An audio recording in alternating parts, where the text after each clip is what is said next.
Hello and welcome to another Division video. Yes, in this video I will share with you my 12 secret tips how you can use for successful survival runs in the future. Yeah, to be honest, they're not too secret, but I thought it sounds cool, so that's why it stands in the title. But anyway, let's get right into it. Of course, I tried to do a recording for a survival run from a survival run, and you see here the first try I did. Unfortunately, it can happen anyway to me as well. I forgot to craft the flare gun, so I had to went around and searched another div tag, craft the flare gun and go up again, and then yeah, I could kill the hunter pretty easily, which you see here. And after this, another player came to this extraction as well, and of course he spawned another hunter. I could kill him pretty quickly as well, but then I got killed from the other player here, as you will see at the end. Yeah, but in the end, honestly, it was my fault because I chose PvP and not PvE. That was the first fault, and the second one, of course, I was really not prepared for a PvP fight. I had a blue RPK, as you see here, and that's definitely not a good PvP gun, and mainly green gear. So yeah, it was definitely not the best setup to fight another player, and to be honest, I didn't expect to be another guy to be that quickly here as well. But yes, he was here, he killed me, he deserved the kill, so GG to this guy. He was a pretty good player, he was streaming at the same time actually, and yeah, he deserved it. But let's get right into these 12 tips, and you can just enjoy the gameplay in the background. Of course, there will be a full run, which you will see. It was kind of speed run I tried since a long time, so you can enjoy the gameplay in the back while I'm sharing with you my 12 tips. So let's get started. First tip, you have to know your goal. As I said before, I did for the recording in the background a speedrun, or I tried one after a long time. So you have to know what your goal is, because then it depends a little bit what strategy you should choose and what you should pick up and what not. So be clear at the beginning, what is your goal? And as I said, this could be a speedrun, this could be a high score run, this could be in let's say just finish the survival run at all, kill the hunter and go out with the chopper. This could be to break your high score, to do the weeklies, 20k or whatever, but just be sure what you want. The strategy can depend or differ a little bit from this one here. So this is already the first tip. You see here the second hunter and soon fight against the player. But let's go ahead. Second tip, and this is one of the most important one in my opinion, you have to know the map.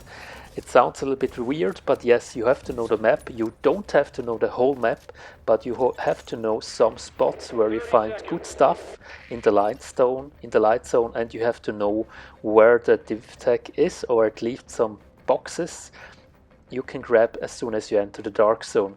This is very important.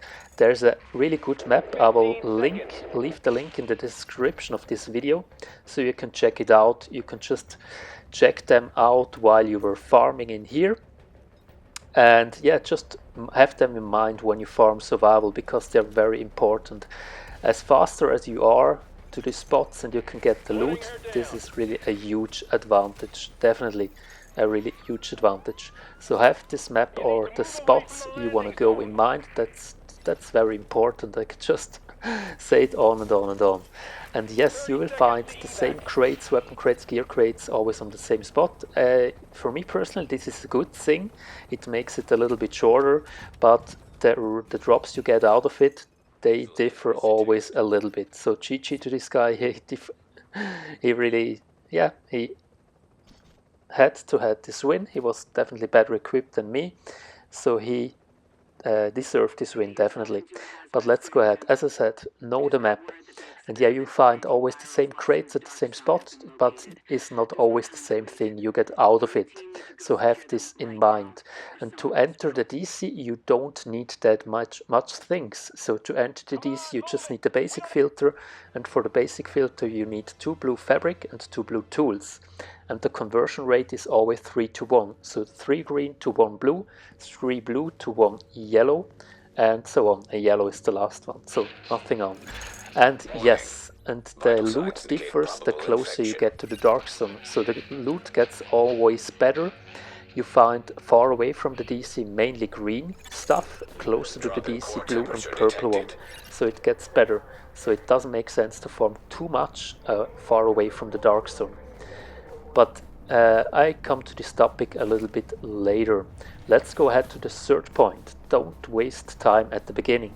This was a mistake I did a long time by myself, but trust me, it's really not worth picking up the one fabric, the green one, and the one pill in the safe house you spawn. So the first thing you do, just check the map, mark a spot on the map you want to go. You have in mind from the second tip I gave you, know the map. So mark this spot on the map and straight away go to this spot. The sooner you're there, the more advantage you have, because if another guy is coming to this spot as well, you have already a weapon probably, and you can kill him much easier because he just has a pistol. So it's not worth picking up the green fabric and the green pill, the pill in the safe house. Trust me. This is already the third one. Fourth one, find a weapon first. So have always in mind, in this game mode you have to fight against three threats. The first threat is the cold. At the beginning this is the most annoying one in my opinion. And the second one is NPCs or other players, depending on the game mode you choose, PvE or PvP. And the third one is the sickness. So you have a virus in you and you're sick, you just live for about an hour and 5 minutes, and you can delay this sickness with the pills and the injections you can find on the map. And yeah, this is the least important one in my opinion, especially at the beginning. If you have in mind to do a high score run or whatever, then you can stay in there for about 2 hours and 10 minutes. You can delay it a long time, but if you just want to finish it, then trust me, this is not that important, because you can finish it in around 60 to 90 minutes without any bigger issues. So this is the fourth part, find the weapon first, because one of the threats, as I said, is players and NPCs. And yeah, my weakness definitely is the fight with a weapon, with a pistol. That's why for me this is on place 4, to find a weapon first. You have just a huge advantage if you can pull your trigger, especially on console, and just shoot instead of always push trigger for one shot. That's really, for me at least, annoying. So that's why find a weapon first. Fifth tip for me is find the weather gear after. As I said, the other threat, especially at the beginning, is this the one that forces to so many deaths. And yeah, you can see it on the map when you look at the left bottom side how many players are dying, and this is mainly, especially at the beginning, because of the cold. So that's why you have to find weather gear after. There are really good spots on the map. You can see them as well on the link I show you or shared with you, and just check them out. Have good weather gear is a really huge advantage. And yes, you are good equipped if you have about -14 to -17, 18 degrees, because this is the temperature in the dark zone. So in the light zone, usually at the beginning you have around -22 degrees, and this climbs down, let's say this way, to about -33 in the next 30 seconds, roundish. And it gets really cold at the beginning, and then it varies a lot, so it's RNG as well how cold it will be in the future. The dark zone is always -14 to -17, so this is the range you should have in mind if you find the weather gear. Then you're really good equipped and ready for the dark zone. Then the sixth tip, at the beginning, stamina and firearms at the beginning is key. So don't care about electronics in the light zone, it's really useless, because although you have a pulse and a heal, they are so weak usually, because you don't have that much electronics, and it's just not worth having. So this is really a good thing to have in mind when you pick up some gear, because not always is a blue tier better grade than a green, not always is a purple better than a blue one. Always check it out. As you see here, somebody died by cold, as I mentioned before. Always check the gear out. So then if it is on stamina, I usually always put it on, because at the beginning stamina, for me at least, because yeah, you see, I usually don't fight people at the beginning, I usually fight NPCs, and then stamina is king. So at the beginning, just focus on stamina firearms, and have in mind that not always the next step, so the blue one is not better than green and the purple is not better than blue. Just check it always out. And if you get a backpack, a chest or knees with health on it, that's really awesome. That's one of the best things you can get, because the rolls are always RNG, but on this stats major attribute to have health there, that's really a good thing. And then it could be even that a blue is better than a yellow high-end piece. if you have health on it. So have this in mind as well. This was the 6th tip. Then let's go ahead to the 7th one. Use your consumables. Yes, please don't forget about the consumables.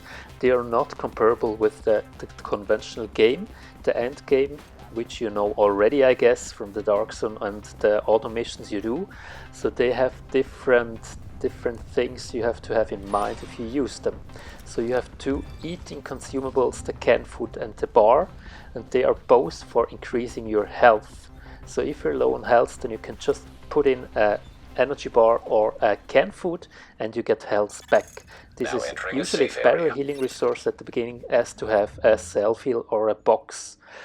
And the canned food is better than the bar because they both have a cooldown if you use them, and they're equally long, but the canned food, the duration is longer. So if you pop a canned food, you can benefit much longer compared to an energy bar. The water is almost the same. You have a soda can and a water bottle, and there is the same. The water bottle, the duration is longer than of the soda can. They have the same effect. The effect is that you can see the loot. So this is very important. If you check out new areas at the beginning, which you don't know, then just use this consumable, a water or a soda, and you can see the loot much better on your map. So have this in mind. For me personally, I almost never use them anymore because I have my routes, I have my locations I'm going for. Just if somebody else was already there and I have to go to a different spot, then I mainly use a water or a soda to see where the loot is. So even I use them frequently if I am in locations or areas I don't know that good. And the last one is the medicine. Medicine, you have painkillers and injections, and there it's the same. Painkillers are usually not that good as injections. The duration is not that long, but they are both decreasing so they delay not the sickness not that much anymore the more frequently you use them. Sounds a little bit weird, I know, but if the more you use them, the less I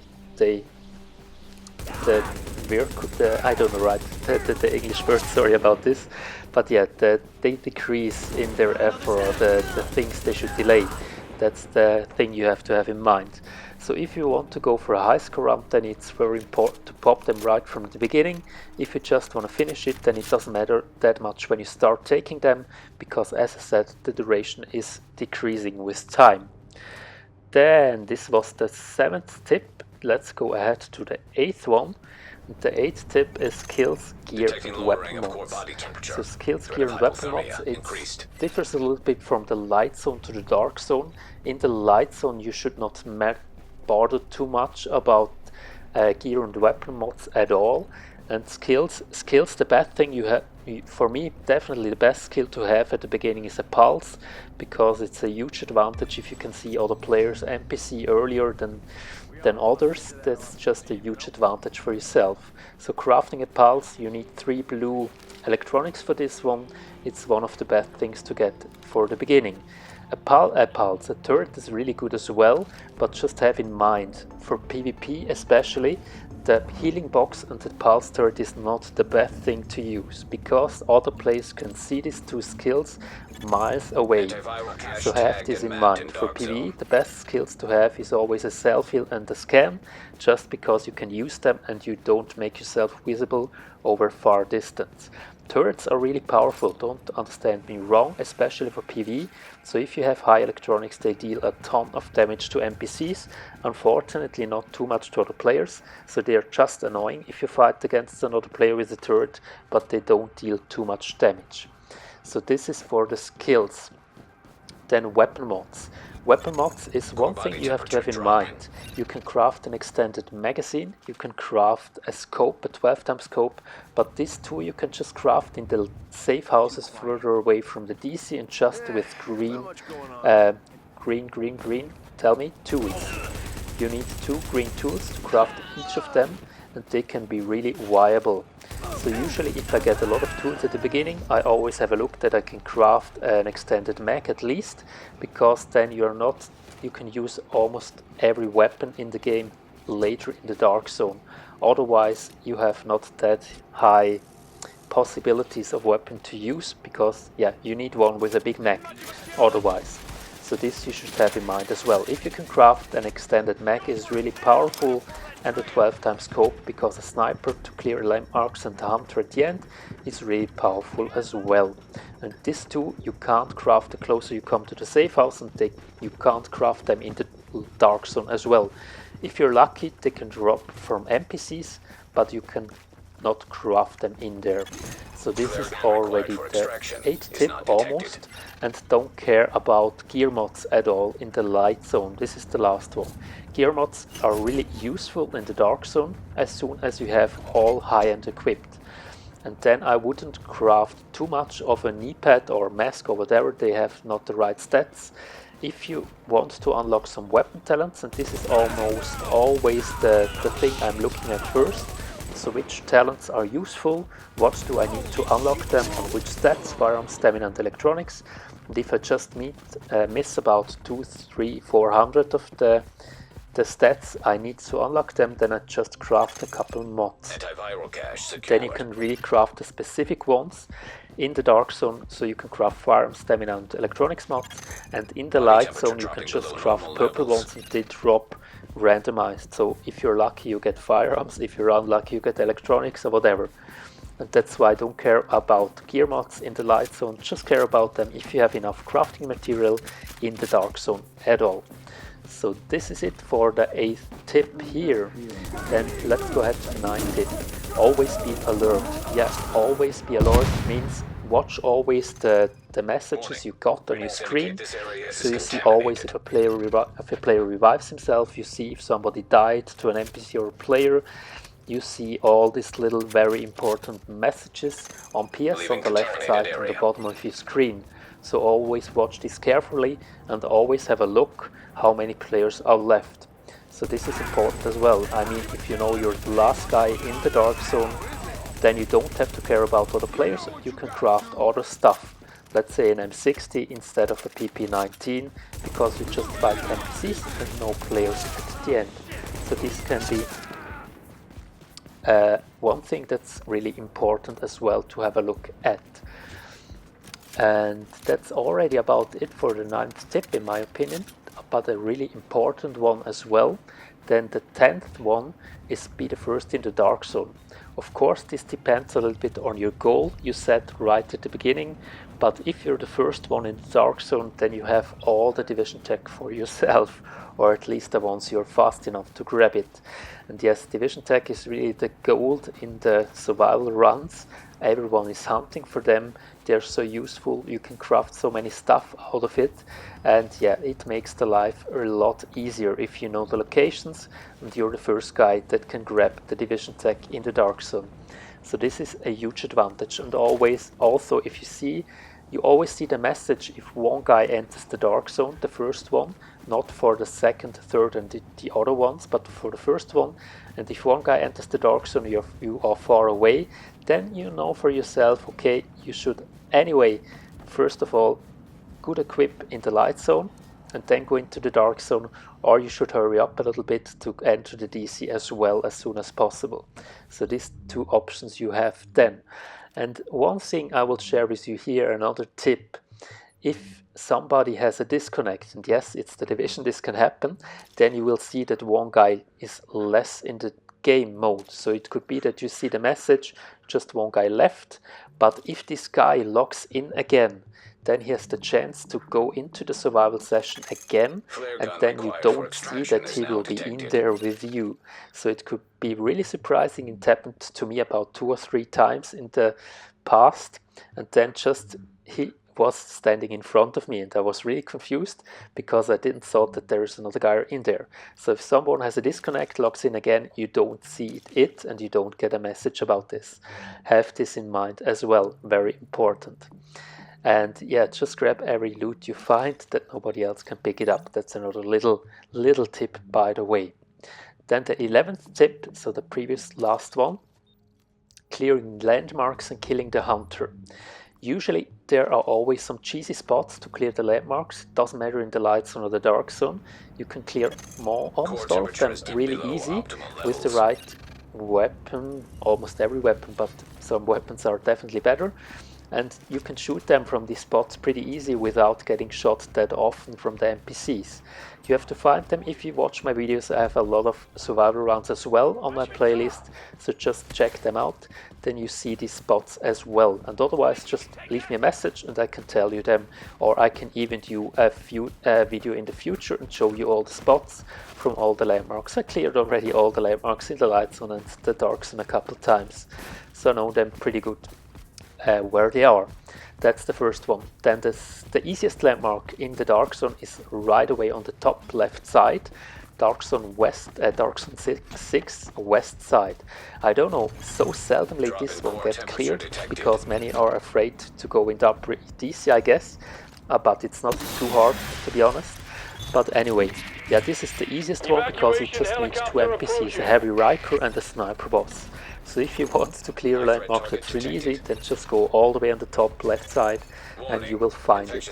For me, the best weapon to clear the landmarks is an M44 sniper, except if we have a G modifier active like the previous one Blackout, then there could be different weapons better. For me it was the M60 that was really a beast in the previous Blackout because of the shock ammo, but otherwise for me the best one to clear a landmark, this could be different from player to player, is definitely an M44. Just try it out for yourself. You deal just a ton of damage and you don't need to have that much firearms. You can spec more into stamina, so this is one of the best weapons, not only for clearing landmarks, it's for me the best weapon too for killing the hunter. You can easily 2 or 3 shot them with the M44, depends of course how many times this guy is going to heal himself, but it's definitely the easiest way for me personally to kill the hunter and clear the landmarks. And yeah, if you kill the hunter, then take your distance. As you know, I made this mistake by myself as well a couple of times. If you're too close, he can always one hit melee you. Doesn't matter if you have 3k stamina or not, it's always a one hit. So take your distance. Of course you can kill him with a pistol or shotgun as well, so if you need a new challenge, then just try out new weapons, but the closer you get, the more dangerous it got at the end for yourself. So keep your distance, try to kill him from other cheesy spots as well. And just one tip by the way here too, for the ones that's still listening, if you have the high advantage, it's always an advantage for yourself as well. As you know, the hunter can have every skill, so he's randomly too. He has not always the same skills, he's not always the same weapon, it's always different. And if you meet a skill build hunter, let's say this way with C commands as well, then they can't hit you if you're on a higher spot. And clearing the landmarks from higher spots as well, it's one of the best things you can do. So have this in mind as well. Let's go ahead to the last tip, points for the weekly. Yeah, probably we will just do the survival runs to get the weekly done, and the weekly survivals is really good in my opinion. You can get it in about an hour to 90 minutes, let's say. This depends what you're doing in there. You need 20k points, then you can do the dailies and the weeklies in one time, and you get 125 division tech as well. So that's really nice for just this short amount of time, in my opinion. So this is really nice to have in mind. If you want to do the weeklies, then do it as well. And yet there is just there's still the flare gun glitch, so if you share and pick up the flare gun, you can get a lot of points in a short amount of time. But this one you have it here for me, just for use for everyone that's still listening to this one here. Then you get another point. So if before you enter the chopper, if you go for the weeklies and you want to have as much points as possible, pop a water, eat something, and you get more points. The more feed and the more less thirsty you are. This is another really nice tip as well. And there is another one, when you pick up your antivirus within 20 minutes, you don't have to extract them within 20 minutes, but pick it up, then you get more points for time sensitive material. If you kill 4 players, then you get turn cloak, more points. If you kill 4 hunters, then Punisher, and this counts for every 4. So 8 hunters is the double amount, and so on. Then you can get more points as well. And finally, the last tip for you as a little secret here as well, if you fight against players Trust me, grenades are so OP in survival, especially the frag grenades. They deal a ton of damage. So used grenades is a little bit cheesy, but the kills are much easier. So this is it for the video, the 12 tips I wanted to share with you to make your life in survival hopefully a little bit easier. I really hope this video was useful for you, and I do really appreciate if you give this video a like, leave a thumbs up, a comment down below if you have other questions. I will answer all my comments. Have fun, happy farming, see you in the next one. Take care and bye bye.